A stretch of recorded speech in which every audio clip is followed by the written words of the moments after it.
Back in 1999, my dad was really sick. He'd been sick for a long time.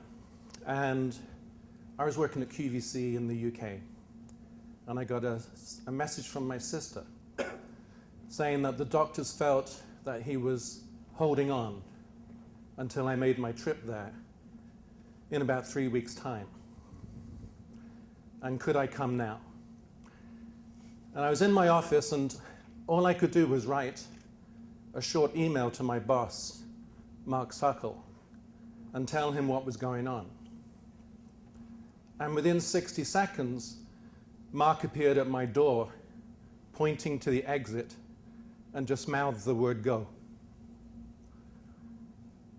And I went. And when I got there the next day, the doctor was just leaving. See, even in Canada with a socialist healthcare system, they still make house calls.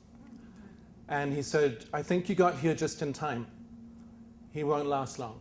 The situation was complicated by my mother self-medicating on boxes of Corbett Canyon Chardonnay, which was ironic because when my parents had met in India during the war, when she was a nurse and my dad was wounded, and when they married, she had never had a drink. In fact, her doctor told her that on her honeymoon, she and her husband should have a glass of sherry every night. So on that first night, two very nervous young lovers in their hotel room, my dad said, "Darling, I'm gonna take a shower. Why don't you pour the sherries?" So my dad took his shower. He came out a couple of minutes later. There were 2 half-pint tumblers on the table. And one was filled with sherry, and the other one was empty, and my mother said, "I've had mine." And my brother was born 9 months and 4 days later.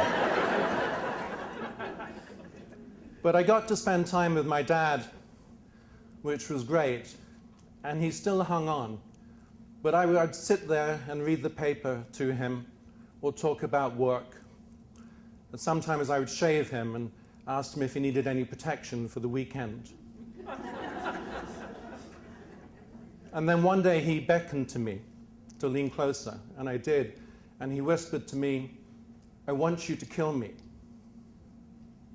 And there's a fine line between what is right and what is right for someone you love. And I know as a Christian and a Catholic that it would be against my faith.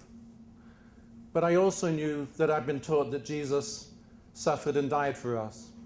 And with respect, he just suffered for 1 day. And my dad had been suffering for 2 years. So I jumped the line. I said, "Tell me what you want to do." And my dad was a very smart guy. He was an eminent scientist and educator, and he had the whole thing worked out. And I won't tell you what he told me to do over the next 5 minutes, because I think you would find it upsetting just as I would. But he had figured out everything I needed was in the room. And at the end of the 5 minutes, he just lifted his hand slightly and said, "You know, I'm a bit tired. Can we do it tomorrow?" I said, "Sure, Dad." And I left his room. I started going down this big semicircular staircase my parents had in their house, and my sister was coming up, and she said, "What on earth has happened to you?" And I told her, and we sat on the 3rd step down, and she hugged me, and we cried, and she said, "I'll support you in anything you do." Well, the doctor came the next morning at 10 o'clock, and my dad died of natural causes at 11:09. Now, you might think that's the end of the story, but it's not, because to this day, I do not know what I would have done. And it's something I think about every day.